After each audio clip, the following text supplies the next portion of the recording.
Welcome, guys. Thank you for tuning in to the latest episode of Terrible Town Tuesday. I am your host, SimFBallCritic, live from the steel basement. And as you can see, it is daylight, which means this is not a live show. I know the intro probably got some of you guys where it said stream starting, but this is not a live show, guys. This is a pre-recorded video. I recorded it earlier today. By the time you guys see this, just had a long day, man. By the time you see this, would have done a lot. Some of you guys know if you saw my recent posts, my wife and I went to the Beyonce concert last night down in Washington, D.C.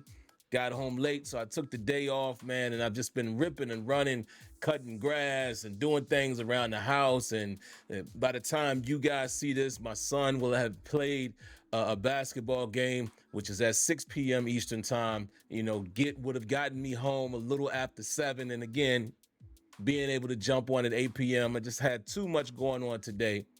But that's on my side. Outside of that, guys, I welcome you guys to another episode of Terrible Town Tuesday. And I just got a few quick points that we'll get into. And again, in case some of you guys are confused, what you're seeing is a premiere. It's a premiere, right? When you premiere a pre-recorded video, it still allows the live chat capability. So you're probably seeing me perhaps typing in this chat. Maybe I am, maybe I'm not, but that's why I'm able to do it.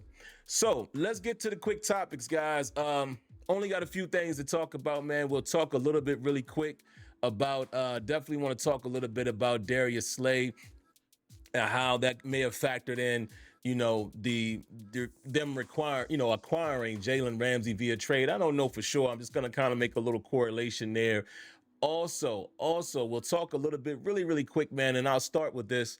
Some of the comments that Ryan Clark had recently about Mike Tomlin. And then the last thing I'll talk about, man, I'm kind of going to go back on something I said last week and just playing both sides of the narrative, right? Because again, ultimately, I go with whatever the team decides to do, whether I agree or disagree. But I want to, talk a little bit more about the TJ Watt situation and what it could mean, should the Steelers not extend TJ Watt. So we'll get into that. So the first thing let's get into, guys, I'm going to pull up my notes here. Ryan Clark was on a interview recently, over there with, what's my man's name? Chris Long, I believe.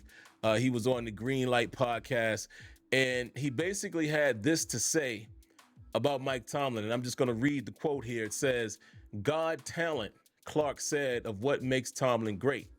He says, "This dude can lay something out that is so complex and make it simple. So simple," he said. And it was.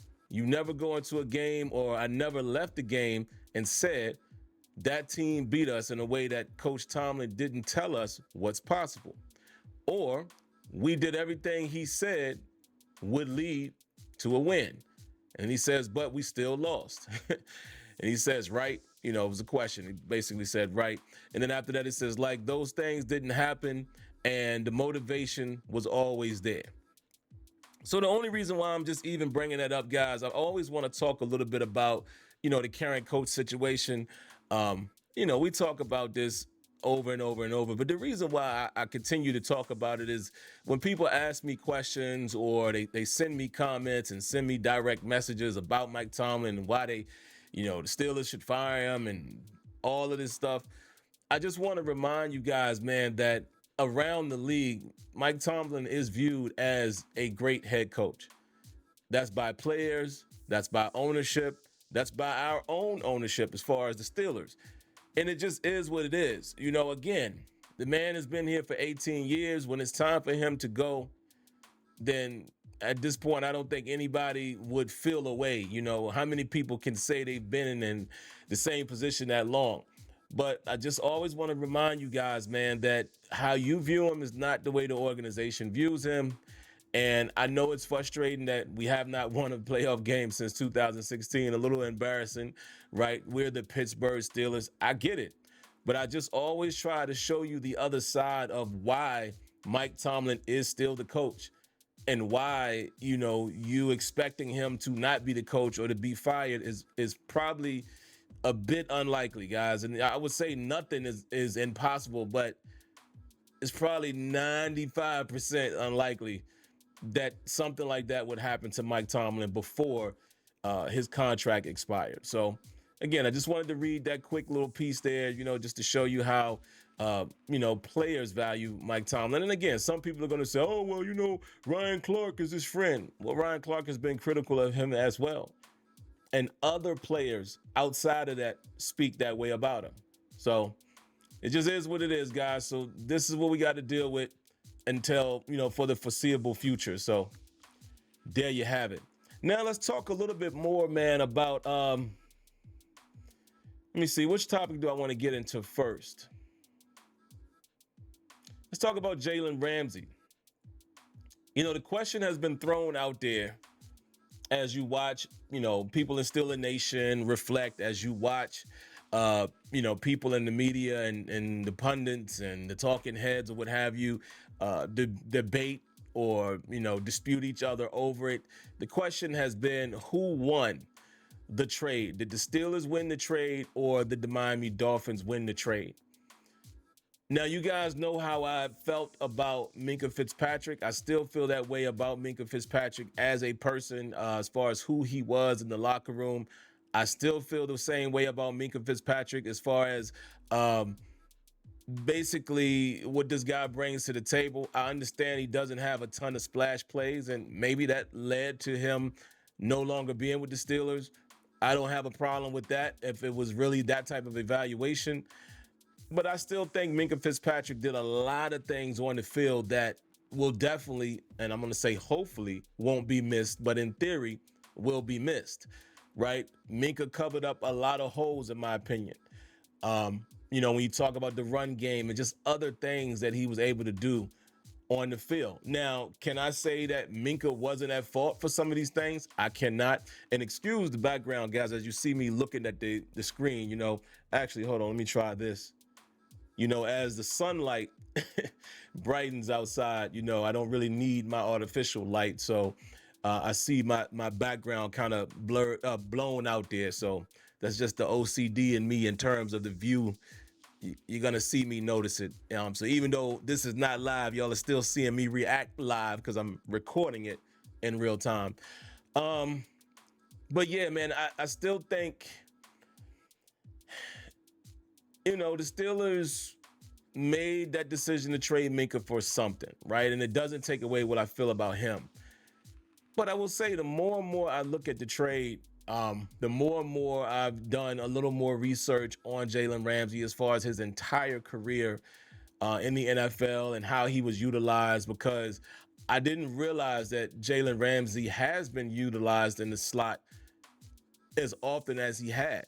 I didn't realize that. I don't see a ton of the Rams games. I didn't watch a ton of the Dolphins games, but when you go back and look, and as you watch other people do studies on him, he's played a significant amount of time in the slot. So that could very well be an option for the Steelers, as well as he's very versatile. We all know that he's a versatile player. He can play the inside, outside. He can play a little bit of safety. He's kind of hinted at the fact that he would like to play a little bit of safety. So when you talk about the versatility and, kind of compare what both players have been over the last 3-4 years, it's pretty comparable, right? I don't think you lose anything in terms of the player and player ability by swapping those guys. Of course, the immediate position is cornerback, but what I'm saying is just a guy that can make plays on your defense. I think they're pretty comparable right now. And I have to take a step back against my own stance last week where I was furious that they traded Minka Fitzpatrick. When you really look at it from a football standpoint, okay, they didn't lose, but so much in terms of what a guy can bring to the table. Yes, Jaylen Ramsay is a bit older, and I talked about that as well, but at 30 years old or whatever he is, and actually I could check that. Let's do that really quick, guys. Let's be factual in what we do over here. I try to speak in facts, man, the best I can when we talk about football and the players and such. Jaylen Ramsay is 30 years old. He will be 31 in October. So Minka Fitzpatrick, let's look at Minka. I think Minka might have been a year or two younger. Yeah, Minka's 28. He'll be 29 in November. So, yes, Jaylen Ramsay is a bit older, but again, when you're talking about what each player has been able to do on the field for these last couple seasons, I don't think you're losing much. And then, man, the one piece that we cannot discount, and I know I talked about this a week or so ago with Kenyon when we did the steel table, but again, the more and more you evaluate it, you can't talk enough about the addition of Jonnu Smith as well. And the style of offense that the Steelers run and the style of tight end that he is, the style or the utilization of the tight end out of 12 personnel that Aaron Rodgers has done in his career is hard to not like that. So I'm going to go out on a limb, and I don't know how much of a limb this is. A lot of you guys might feel the same way anyway. I'm going to actually change my mind, man, after consideration and say I think the Steelers definitely won this trade. But ultimately, what's going to determine that is what happens on the field, right? In both directions. I do feel like Miami, however, may have gotten a little bit worse because, I don't think they have the best cornerbacks in the world. But then also, I remember my younger cousin, shout outs to Javon Holland. He's no longer a Miami Dolphin. He's signed with the Giants. So there you have it. So it's going to be interesting, man. It's going to be interesting to see how Miami, what type of football and style of play they're going to be able to produce and what type of defense they will be with only adding Minka Fitzpatrick. But there you have it. So that's what I got. Now, one other thing I wanted to talk about, I mentioned I would speak about Darius Slay. There was some things, I saw an article that they were talking about Darius Slay where he recently talked about his knee. And basically saying, for the last 4 years, he's felt like he's played on like a 30% leg. Apparently, there's an injury that he's been dealing with since 2019. So there's been some concerns. There was a reporter from Fox Sports, I think, that was kind of talking about, what led to the Eagles not having to lean on him as much and why they didn't because of that. And they had the younger guys behind him. So the question is, can he still run? Will he be durable? He missed a little bit of time last season. I think also with the knee bothering him. So it did make me question, did the Steelers pull the trigger on Jaylen Ramsay as well because of that situation? That they hope they'll be able to utilize all three, but in case they can't, then you still have another guy that can play opposite Joey Porter Jr.? So I want to keep that in mind as well. And again, if they're doing that, I still would like to know what the Steelers' ultimate plan is going to be at safety. Is it going to be Thornhill that'll get the first crack at free safety and Deshaun Elliott obviously at the strong? So we shall see, guys. I think training camp will definitely answer a lot of questions, as will preseason games. So we're not too far away from it. It is currently July the 8th. And if I'm not mistaken, the Steelers will report somewhere around the 24th-ish, somewhere around there, maybe a few days later, but it's usually around that time period that they report the training camp. So we'll see. But last but not least, guys, last topic that I have for you guys is TJ Watt. TJ Watt. So a report has come out, man, from Adam Schefter. And let me pull it up so I can, be verbatim with it. I have it here. Hold on, guys. Adam Schefter says Watt is far apart in negotiations. So the Steelers and Watt are far apart in their negotiation. I'll read exactly what he said here. He says, that's a long way away. I'm not ready to say anything like that right now. He says on July 8th. But Schefter said, Watt holdout talk. He says, okay, somebody else. That was somebody else's comment. But Schefter's comment is, if we get to August 8th and it's still not resolved, well, that becomes a little bit more interesting. And if it gets to September 8th, that's a big problem. But there's a lot of time to work with these things out. And even though the sides might be far apart right now, I still think that somehow, with his importance to the franchise, that they'll figure out a way to get this done at some point in time. So this is basically reporting as well from Steelers Depot. That's why I'm reading the article. But basically, Adam Schefter said that they are a long way apart, and this is what he's reporting. Now, I do still kind of feel like a deal gets done ultimately. There's been talk that Aaron Rodgers is also kind of campaigning, saying, hey, when we get TJ in the fold, and it seems like everybody believes that he will sign. But let me play the other side of the fence for just a moment. Because I realize, guys, as I do this covering of the Steelers, if you will, I'm using the quote fingers because I'm not a journalist. I'm just a fan, right? I am just a passionate fan and knows a little bit about football and, have some fun with you guys. So I realized with doing that, I do have to play both sides. Regardless of what I want, I have to look at it from both sides. You heard me say last week that TJ Watt probably should be signed and will be signed because of the market. And, that's how it is. That's how it goes. Market value. Now, I still believe that for a player that you intend to sign. Guys are going to get paid based off of the market value. Whether we agree or disagree, they're going to get paid based off of what the value says they're worth. The market, right? However, what if the Steelers don't want to pay TJ Watt $40+ million a year? And I would say about 41, because I think they said that Myles Garrett is roughly about 40 something. So you would think if he wants to become the highest player, I would think that number begins at 41 a year. Who knows what the bonus structure and, the signing bonus and all that would look like, how they would have to structure the deal, would they have to do it for a 4 or 5 year deal? TJ Watt, and let's get the actual age. But if I'm not mistaken, TJ Watt is 31 years of age. Let's see. TJ Watt is 30 years old. He'll be 31 in October. So during the season, he turns 31. Let's say you do a 4 or 5 year deal with him. Now you're talking about having TJ Watt on your team and expecting him to play at a high level at 34, 35, 36. What if the Steelers don't see the value there? What if the Steelers do feel like that's too much money to pay at this stage of his career? We have to remember Omar Khan is different.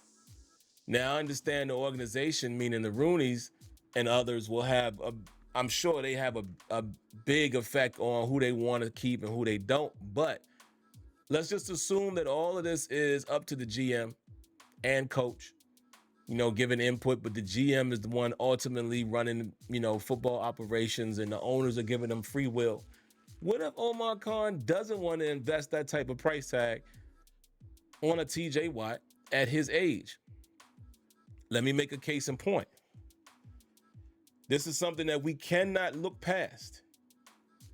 Most people are saying that the Steelers are going all in right now with Aaron Rodgers and bringing in, DK Metcalf and giving him that type of deal and bringing these older veterans on defense. And they're going to try to, one last shebang while they have Aaron Rodgers for a year. TJ Watt is still under contract. If this is the year that they go all in, you would have to expect, again, I'm just thinking like the Steelers, would this be the year that they feel like they could possibly do something versus next year and the year after that with rookie quarterback? Or a 2-year quarterback? Or by that time in 2 years, say a 3rd-year quarterback, and at that time a Will Howard, depending on how everything pans out, because we don't know how any of this pans out in the next draft or two. And if you don't think you're in position to win a Super Bowl, do you pay a defensive player like TJ Watt that kind of money where it's likely that you're not going to be in position to win a Super Bowl for the next 3 years or so? These are all questions I have if I was the GM. Do I want to invest that much money in TJ Watt as much as I love him? If I'm the GM, do I want to do that if I don't think we have a realistic shot of winning the Super Bowl? If I'm looking at the next 3 years and I'm saying, okay, we're going to go into 2026 and we're going to try to find that franchise quarterback, do we think in the following season, in that quarterback's second season, we go to the Super Bowl? If the answer is no, and this year would be the only year out of the next three. So think about what I'm saying.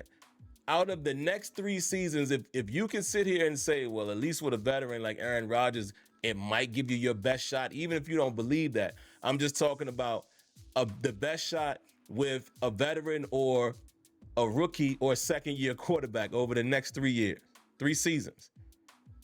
If you're saying to yourself that this would be more likely if it were to happen, you still have TJ under contract for this season.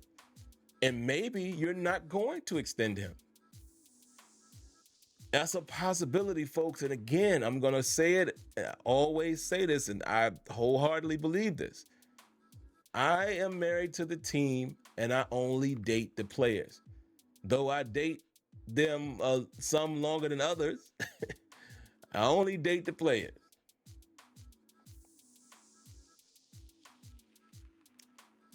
I would be upset to see a guy like TJ go, but I would understand it from a business standpoint if they were to do something like that. I would. I really would. I hate that I'm saying that, but again, I have to look at both sides and ask myself, how would I feel if one happened over the other? And I look at this situation and I say, hey, if it turned out that they moved on, I might have to accept it because of the monetary value. Yes, I understand, guys. Same argument I was making last week, man. You don't find pass rushers like that every day, right? But everybody has their day, and their heyday comes to an end. Is it possible to say that TJ Watt's best years are behind him? Yeah, it's very possible to say that. Is it possible to say that he can ball out again, much like Cam Hayward did last season at 35 years old? Yeah, that's possible too. But you can see it both ways. And that's all I'm saying.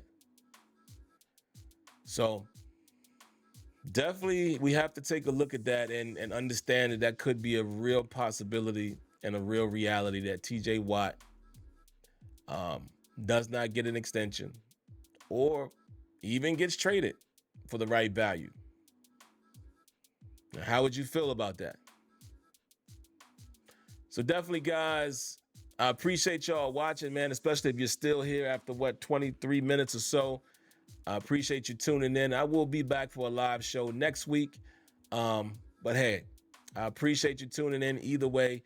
Let me just say this as well, man, because I know some people do this during the live, the premiere of the show. If you donated on this show, I would love to thank you for that. If you drop me some Wonder Bread, I definitely appreciate you for doing that. So definitely don't think that I missed it, because I have been told on some pre-recorded videos and people will say, hey man, I shot you a donation and I never get a chance to thank you. So I'm thanking you now in case you did, as well as those of you guys who donate outside of YouTube, the Cash App, the PayPal. For anybody who wonders how you're able to do that, information for both of those services is in the description. But outside of that, man, please get busy in the comments. I look forward to hearing you guys' thoughts. And like I said, I may actually be here on the live premiere chatting it up with you guys right now, but I don't know. Can't say for sure. But anyway, man, outside of that, man, again, if you like the video and you like the content, 2 very simple things. Hit that like button and subscribe to the channel. Of course, once you've done that, make sure you turn on the notification bell so you know when videos are up and running. Outside of that, as if we were live, I'm going to give you the same sound off or send off.